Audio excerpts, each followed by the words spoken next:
희대의 살인마라고 알려진 자이죠. 한국의 그 화성 살인 사건, 열 살인 사건을 비롯해서 수많은 범죄를 저질렀다라고 하는 이춘재.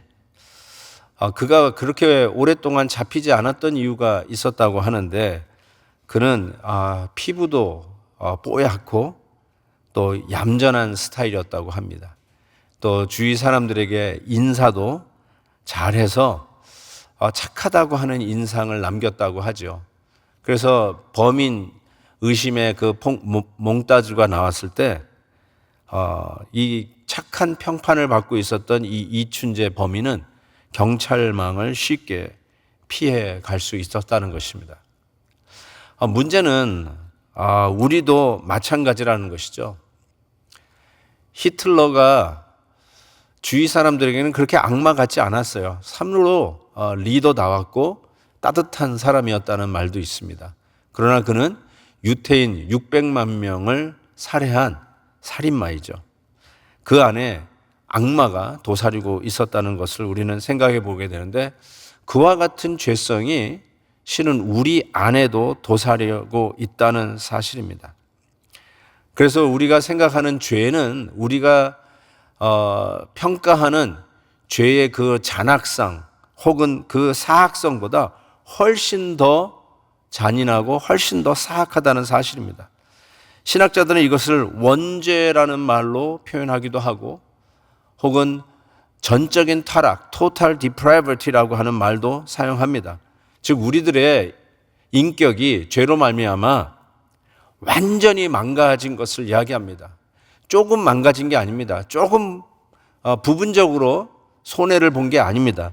처음부터 끝까지, 머리부터 발끝까지 완전히 망가졌다는 뜻이죠.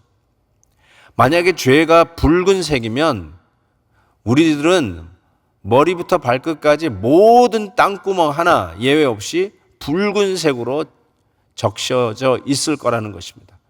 손만 혹은 발만 붉은 게 아니라 우리는 전체가 다 죄로 오염된 자라고 이야기할 수 있을 것입니다.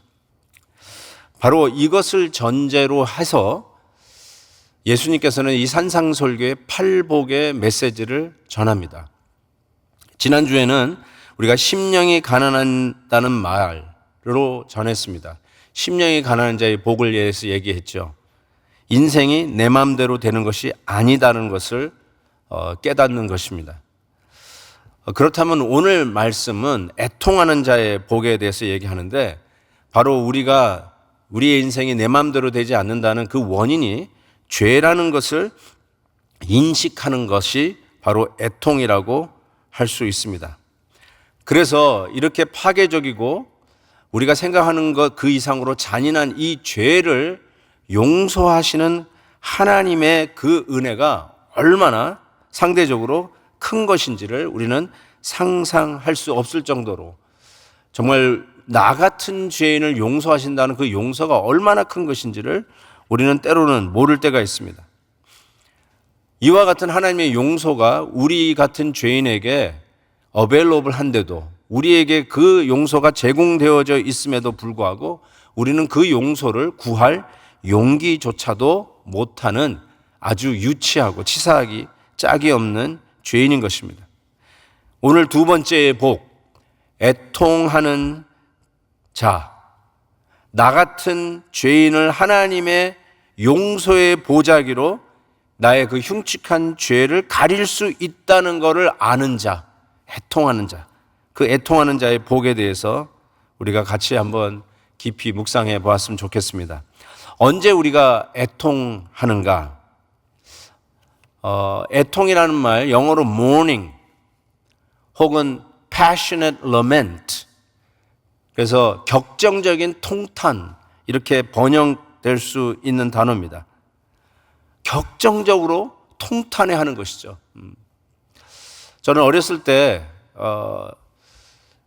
그 상여를 메고 나가는 한국의 그런 전통적인 장례식을 자주 보곤 했습니다. 저희 가정에는 그런 일이 없으니까 굉장히 구경거리였죠. 거기 보면은 사람들이 가면서 고구를 하더라고요. 아주 그냥 처참하게 우는 모습들을 어린 마음에 지켜보면서 저는 이 애통, 이 격정적인 통탄을 생각하면 자꾸 그 상여를 지고 가는, 그 상여를 쫓아가고 있는 그 조객들의 그런 곡이 자꾸 연상이 됩니다. 성도님들은 언제 한번 애통해 보셨나요? 언제 한번 이런 격정적인 통탄을 해 보셨나요? 코로나에 확진되었을 때, 그래서 완전히 격리 조치 당했을 때, 참 외롭고 슬픈 상황 속에서 애통해 보셨나요? 마음은 참 약한데 자꾸 이렇게 겁박을 받고 협박을 받을 때 우리는 얼마나 애통합니까? 몸도 약한데 어느 날 병원에 가서 진단을 받았더니 불치의 병으로 진단받았을 때, 암이라고 하는 진단을 받았을 때 우리는 애통합니다.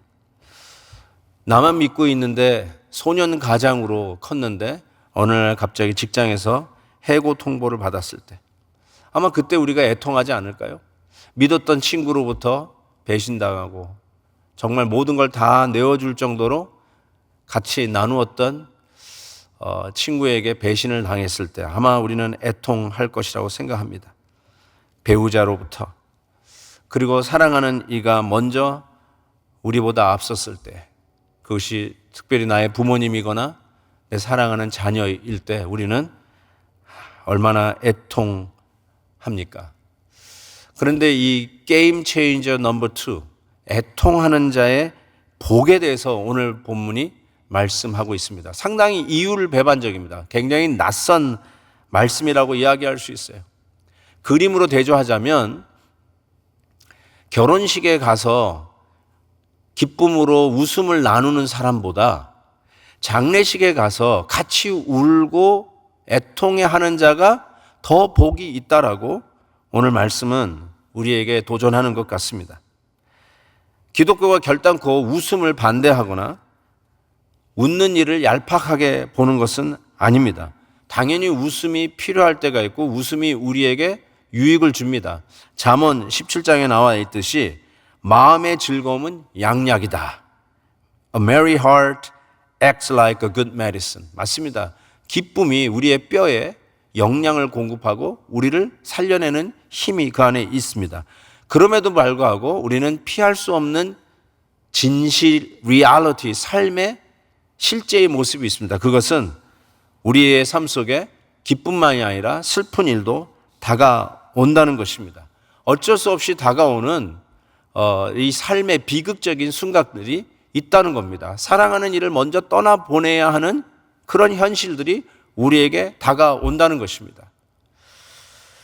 예수님께서 일부러 만난 사람들을 보면 즐겁고 기뻐하는 사람들보다는 슬픔 당한 자, 애통하는 자, 갈 길이 없는 자, 막다른 골목에 선 자, 하나님의 도움이 없이는 살아갈 길이 없는 자, 그런 자들을 우리 주님께서 만나신 것을 우리는 알 수 있습니다.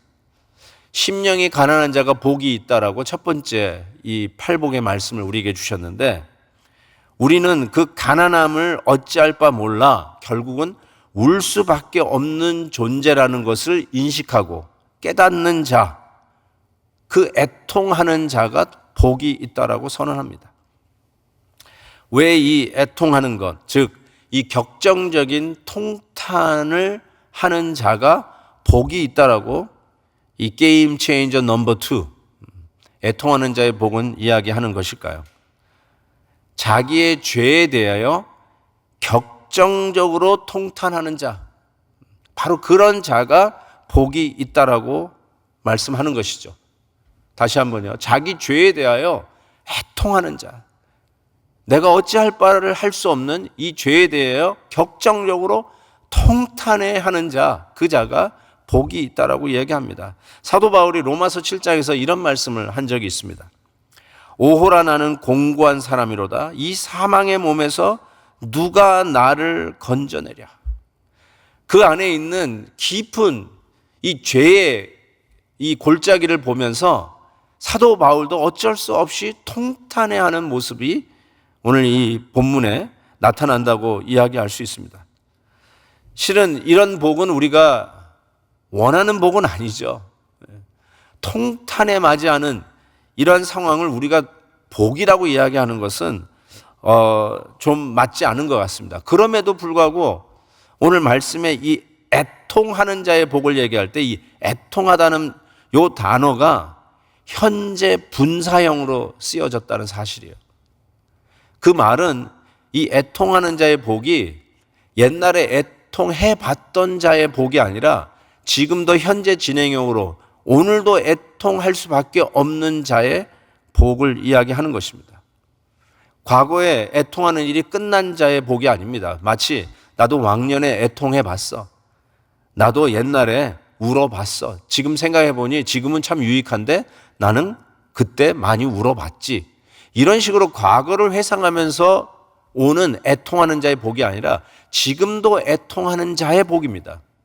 어쩌면 지금 더 이상 애통하지 않는 자는 그 복이 없다라고 이야기해도 틀리지 않는 말이죠. 지금도 현재 진영으로 우리는 애통할 수밖에 없는 자라는 것, 울 수밖에 없는 것, 내가 오늘도 내 죄 때문에 어찌할 바 없는 죄인이라는 걸 깨닫고 애통할 수밖에 없는 것을 인식하고 깨닫는 자, 그 자가 복이 있다라는 것입니다.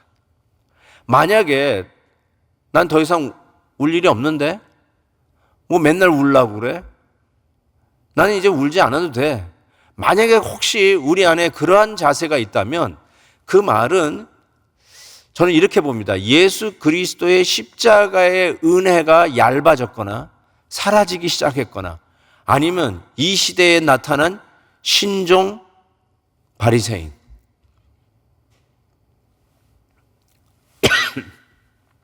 코로나도 변이가 있듯이 이 바리새인 바이러스도 변이가 있습니다. 각 세기마다 찾아오는 바리새인의 이 변이, 이 시대에도 희한한 바리새인 변이가 있는 것이죠. 왜요? 나는 의인이라는 거예요. 내 신앙의 경력을 보라는 것이죠. 내가 어느 정도 성숙한지를 보라는 것이죠. 그래서 더 이상 울 일이 없는 거예요. 마치 자기는 이제 죄에서부터 면제되고 면역된 자 같이 구는 것. 신종 바리새인 바이러스라고 이야기할 수 있을 것입니다. 그래서 오늘 말씀은 우리가 귀담아 들을 필요가 있어요. 왕년에 난 울어봤었어로 오늘 나의 이력서를 제출하는 자가 아니라 지금도 울 수밖에 없는 자라는 것을 깨닫는 자, 지금도 애통할 수밖에 없는 것을 깨닫는 이 인식이 있는 자, 그 자가 복이 있다라는 것입니다. 애통하는 이유는 근본적으로 내가 가장 소중한 것을 잃어버렸다라고 하는 인식이 다가올 때 애통합니다. 내가 가장 소중하게 생각하는 그 중심에서부터 떨어져 나갔다고 생각할 때 우리는 애통할 것이라고 생각합니다. 신학적으로 얘기하면 우리는 에덴의 동편으로 쫓겨나간 신세죠. 에덴 동산에 있어야 할 우리가 에덴의 동편으로 쫓겨나간 신세가 된 것, 그거를 깨달을 때 우리는 애통할 수밖에 없는 것입니다. 뭐 쫓겨났으니까 어쩌란 말이냐, 그냥 쫓겨난 데서 그냥 살지 뭐, 이게 아니라 우리가 가장 소중한 것을 잃어버렸고 가장 소중한 것에서부터 이탈된 나의 존재인 것을 깨달을 때 다시 회복하고 싶고 다시 돌아가고 싶고 다시 나의 나된 모습의 중심에 서고 싶고 가장 소중한 것을 다시 얻고 싶어 하는 바로 그러한 마음이 우리 안에 염원이 일어나기 시작할 때 비로소 우리는 애통하는 자가 된다는 것입니다. 아들과 언제 때의 일인지 잘 기억이 나지는 않고 또 무슨 일 때문에 싸웠는지 잘 기억이 나지 않지만 아들하고 막 언쟁을 했다가 아들이 이제 화를 내가지고는 확 나가버리더라고요. 그 차를 몰고 윙 나가는데 마음이 이렇게 짠한 거야. 짠한 거야. 마치 나간 아들이 화가 나가지고 확 나가버렸을 때 너는 같이 못 살겠다. 그래 헤어지자 라고 했을지 모르지만 그 순간에 다시 아들이 돌아왔으면, 아니 아들이 돌아왔을 때 그 회복되는 기쁨, 회복되는 안정감, 그래, 이게 맞는 것이지. 이게 내 자리지. 이게 우리가 원하는 자리지. 라고 하지 않습니까? 깨어진 부부 관계 속에서 서로 등을 지고 살고 있지만 그냥 이러고 살지 뭐. 그렇지만 회복된 부부 관계 속에서 그래, 이게 우리가 있어야 할 자리지. 그게 우리 자녀들에게 줄, 우리 부부가 우리 자녀들에게 나누어 줄 복이지 하면서 어쩔 수 없는 우리의 한계 속에서 다시 복원돼야 되는 그런 그리움, 제자리로, 가장 중요한 자리로, 내가 잃어버렸던 그 중심의 자리에서 이탈된 그 자리로 다시 회복되는 염원이 우리 가운데 있지 않습니까? 그래서 우리는 애통할 수밖에 없고 울어야 되고 하나님 앞에 나의 무능함과 어쩔 수 없는 나의 한계를 내어놓고 애통할 수밖에 없는 것이죠. 그래서 그 애통하는 자가 복이 있다라고 이야기를 하는데 왜 애통하는 것이 복인가? 두 가지로 이렇게 정리를 해봤습니다. 첫 번째로는 하나님이 절대 필요성을 깨닫게 되어서 복입니다. 애통하는 자가 왜 복이 있느냐? 하나님의 절대적인 그 필요성을 이 애통하는 자는 깨닫게 되어 있습니다. 애통하지 않는 자는 나름대로 자기의 힘으로 뭔가 해보려고 할 거예요. 나름대로 뭐 그런 것까지 하나님 앞에 부탁하냐 하면서 나름대로 내가 할 수 있는 어떤 방책이나 궁리들을 하지 않겠어요. 그러나 진심으로 애통하는 자는 내가 도저히 이 문제는 해결할 수 없다. 내가 잃어버렸던 것을 회복할 길이 없다. 내가 이탈된 이 중심에서부터 다시 회복할 길은 나에겐 없다. 스스로 내 능력으로, 내 자력으로는 회복할 길이 없다. 이걸 깨닫기 때문에 하나님의 절대적인 필요성을 깨닫게 된다는 것이죠. 그래서 더 깊이 무릎 꿇고 go deeper, go deeper, 더 깊은 자리로 나아가는 복을 애통하는 자가 누릴 수 있다는 것이죠.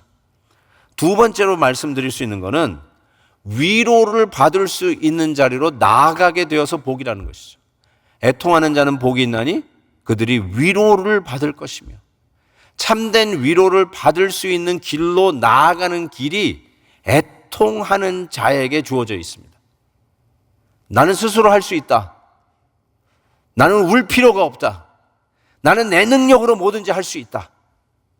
나는 여태까지 내 맨주먹으로 모든 일을 해가지고 여기까지 왔다라고 하는 자는 결단코 위로의 자리로 갈 수가 없는데, 애통하는 자의 복을 선언하는 이 게임 체인저, 이 시대에서 감히 생각할 수도 없는 아주 새롭고 혁명적인 복음적인 방법으로 제시하는 방법이 바로 무엇이냐? 애통하는 자가 받는 복인데, 애통하는 자가 하나님의 위로를 받을 수 있는 자리로 나아갈 수 있기 때문입니다. 지난 시간에도 묵상했듯이 유진 피터슨이 번역한 성경 더 메시지에서 이 부분, 오늘 본문 4절을 이렇게 그가 번역했습니다. 한번 보시죠. 당신에게 가장 소중한 것을 잃었다고 느낄 때 당신은 축복받은 사람입니다. 그래야 당신에게 가장 소중한 분의 품에 안길 수 있기 때문입니다. 유진 피터슨이 정확하게 이 애통하는 자의 복, 그리고 애통하는 자에게 주시는 위로가 있다는 것을 정확하게 번역해냈다고 저는 생각합니다. 그런데 이 자존심 강한 죄인들이 이걸 인정하지 않는 거죠. 그래도 내가 내 힘으로 뭔가 해보려고 하는 거죠. 그렇지만 인간의 연약함 속에서 그 한계를 잊고 망각하고 넘어가려고 때로는 술로 그 현실을 부인해 보지만, 술 깨고 난 후에는 더 망연자실할 수밖에 없죠. 약으로 다스려 보려고 하지만 약 기운이 사라지면 다시 한없는 나락으로 빠져가는 자기의 모습을 보게 됩니다. 자기 자신이 더 망가지게 되는 것을 보게 됩니다.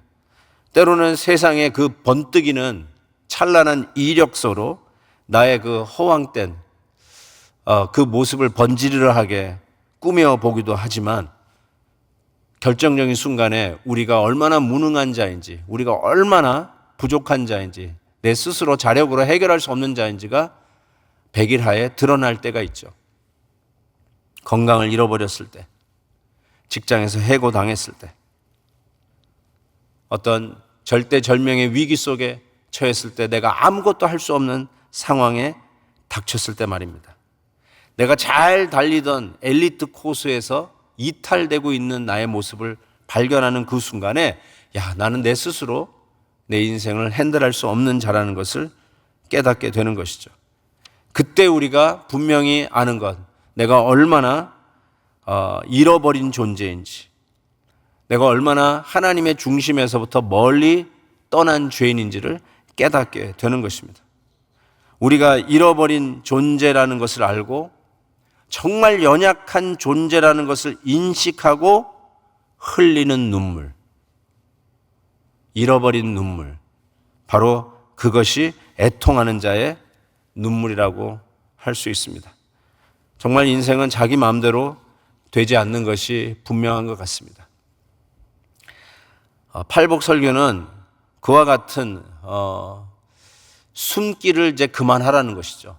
죄를 지었을 때 아담과 하와가 하나님 앞에서 숨었듯이 우리는 죄로 말미암아 하나님의 그 중심에서 이탈되고 있는 죄인인 것을 인정하고 이제 숨기를 그만하고 있는 모습 그대로 울면서 나오라는 것이죠. 나는 어쩔 수 없는 죄인입니다를 깨닫고 우는 눈물 말입니다. 회개의 눈물 말입니다. 이젠 나를 의지하지 않냐고 하나님을 의지하며 나오겠다고 하면서 흘리는 그 눈물 말입니다.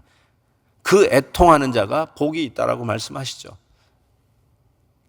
회개하며 눈물로 돌아오는 탕자를 그 아버지는 옷이 벗겨지는 줄 모르고 뛰어가서 그 아들을 반겨줍니다. 이게 애통하는 자를 향한 우리 하나님 아버지의 마음입니다. 우리가 하나님 앞에 더 깊이 나아가지 못하는 이유가 있다면, 우리가 더 영적으로 깊은 하나님과의 관계 속으로 들어가지 못하는 이유가 있다면, 내가 얼마나 보잘것없는 존재인지를 하나님 앞에 겸손하게 인정하지 않기 때문입니다. 그러나 그것을 인정하는 순간 회복은 시작이 됩니다.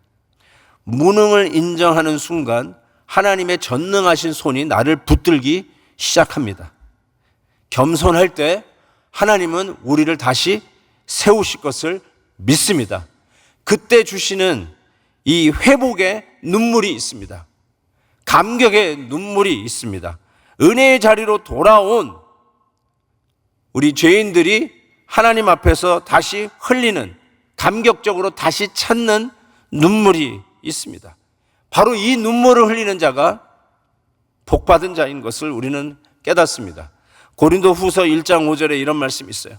그리스도의 고난이 우리에게 넘친 것 같이 우리가 받는 위로도 그리스도로 말미암아 넘치는도다.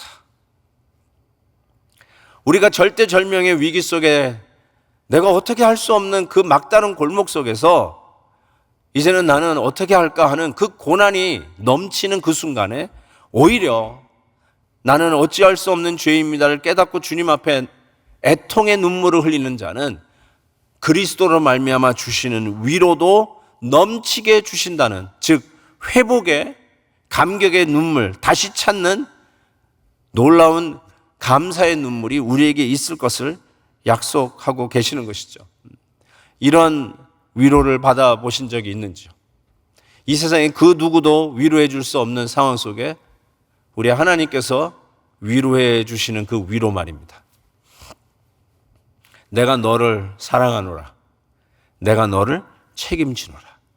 이 세상에 그 무엇으로도 너를 도울 수 없지만 나는 너를 돕고 나는 네 우편에 서서 너와 함께 하리라.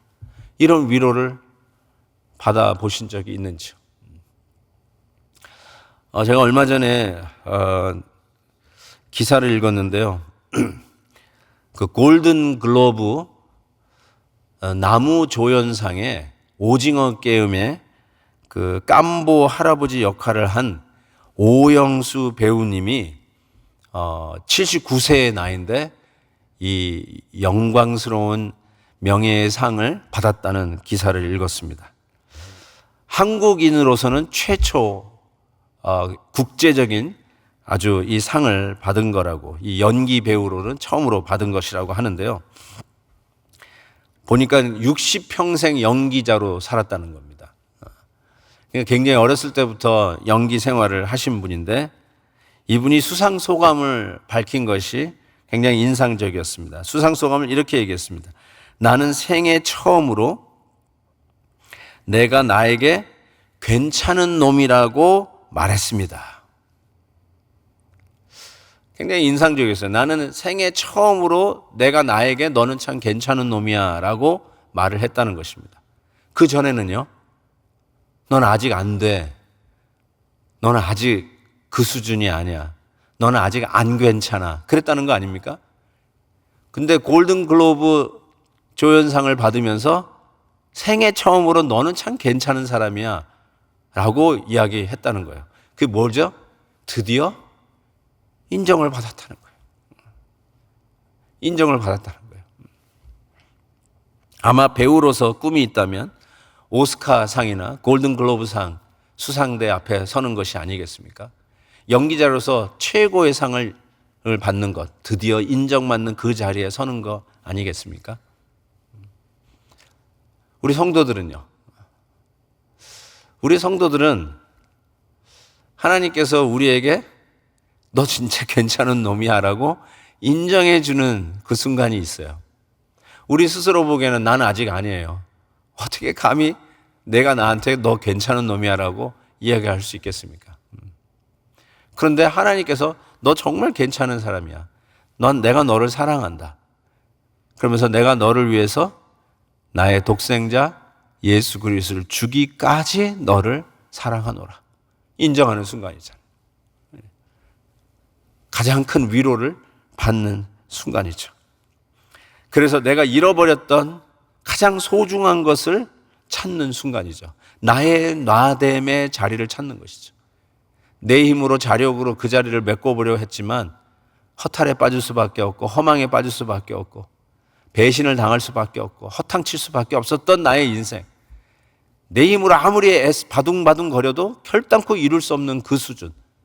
그렇지만 주님 앞에 심령이 가난한 모습으로 애통하는 나에게 찾아오신 주님께서 주시는 위로, 내가 너를 사랑한다, 내가 너를 인정한다 하면서 나를 위해서 우리 주님의 그 놀라운 십자가의 사랑을 보여주신 그 순간에 저는 우리 모두가 오스카상 시상대 앞에서 혹은 골든글로브 시상대 앞에서 우리도 할 수 있는 말, 비로소 내 생애에 처음으로 나에게 하는 말, 너 괜찮은 놈이야, 이 말 할 수 있지 않을까요? 왜요? 주님의 사랑 때문에. 누구에게 주신 약속입니까? 나는 할 수 없으나 하나님이 나를 사랑하셨다라고 고백하는 애통하는 자에게 주시는 하나님의 위로입니다. 그래서 심령이 가난한 자가 복이 있고 애통한 자가 복이 있다라고 말하는 것입니다. 결코 중심에 설 수 없이 탈선하고 잃어버린 우리가 하나님이 인정하시는 무대의 상을 받게 하시는 이것이 우리가 받을 위로라고 믿습니다. 그 위로가 있다면 유진 피터슨이 바로 이 본문을 번역했을 때 당신에게 가장 소중한 것을 잃었다고 느낄 때, 그것이 여러분의 명예이든 여러분의 자녀이든 여러분의 재산이든 그것이 무엇이든 간에 여러분에게 가장 소중한 것을 잃었다고 느낄 때 당신은 축복받은 사람입니다. 그래야 당신에게 가장 소중한 분의 품에 안길 수 있기 때문입니다. 저는 이 고백을 우리가 할 수 있다고 생각합니다. 이 고백을 한 자가 스패포드 박사님이죠. 그 스패포드 박사님이 지은 유명한 찬송가 내 평생에 가는 길, 그 곡을 작사한 분이 이 스패포드 박사님인데, 이 스패포드 박사님은 시카고 출신이죠. 그래서 그 D.L. 무디 학교를 설립하는데 아주 혁혁한 공을 세웠던 아주 탁월한 아주 성숙한 크리스찬이라고 합니다. 근데 시카고에 일어났던 대화재로 말미암아 잠시 자기 아내와 자녀들, 4자녀를 유럽에 머물게 하도록 보냅니다. 그래서 이 시카고를 다시 지은 후에 돌아오라고 하면서 보냅니다.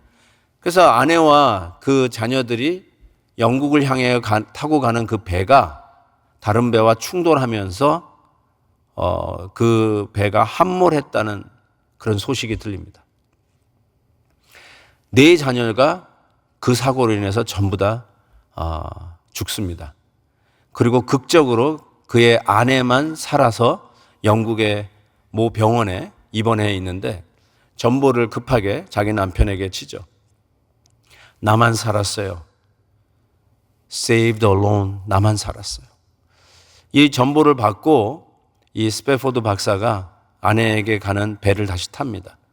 배를 타고 가는 길에 바로 그 사고가 났다고 하는 그 근처에 이르렀을 때 그가 배의 이 데크에 올라서 묵상하다가 그 순간에 써내려간 찬송시가 우리가 그렇게 애송하는 내 평생에 가는 길, 바로 그 찬송입니다. 내 평생에 가는 길 순탄하여 늘 잔잔한 강 같든지 큰 풍파로 무섭고 어렵든지, 그 다음에 이렇게 고백합니다. 나의 영혼은 늘 편하다. 내 영혼 평안해. 내 영혼 평안해. It is well. It is well. 저는 어떻게 이런 고백을 할 수 있었을까?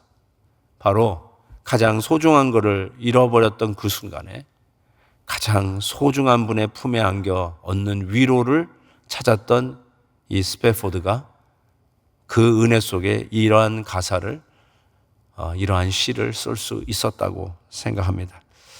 사랑하는 성도 여러분, 우리 같이 한번 이 찬송하면서 우리도 심령이 가난한 자의 복에 대해서 들었다가 오늘 또 애통하는 자의 복, 세상에서는 우는 자에게 무슨 복이 있냐고 할지 모르지만 우리 사랑하는 믿음의 성도들에게는 그 어떤 상을 받은 자가 받는 위로보다도 더 큰 위로를 얻은 우리 성도들에게는 가장 큰 것을 잃어버렸다고 생각하고 절망하는 우리들에게 더 큰 것과 더 소중한 것을 안겨다 주시고 상 주시고 위로하시는 주님의 위로 속에 다시 이 스패포드 박사님의 고백처럼 내 영혼 평안해. It is well with my soul.